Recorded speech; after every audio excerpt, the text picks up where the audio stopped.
Halo Sobat Ready BMKG, baru-baru ini kita dikejutkan oleh gempa besar di Myanmar dengan magnitudo 7,7. Tapi tahukah kamu, getaran gempa ini menjalar hingga Thailand dan menyebabkan kerusakan meski jauh dari pusat gempa. Ini adalah contoh dari amplifikasi seismik, fenomena ketika getaran gempa menjadi lebih kuat saat melewati lapisan tanah yang lunak. Di Indonesia, risiko ini juga nyata.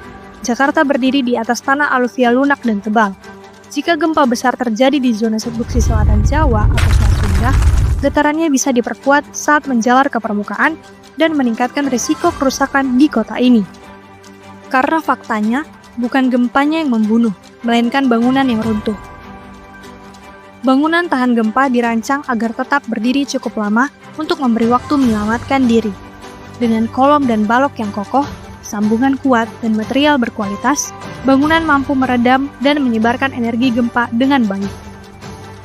Salah satu contoh penerapan teknologi tahan gempa terbaik ada di Ignatius BMKG di Jakarta, Pusat Pemantauan Gempa dan Tsunami Nasional.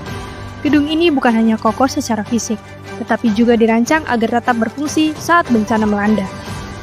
Teknologi yang digunakan termasuk base isolation, yaitu sistem bantalan elastis di fondasi yang menyerap getaran dari tanah sehingga getaran gempa tidak langsung diteruskan ke bangunan.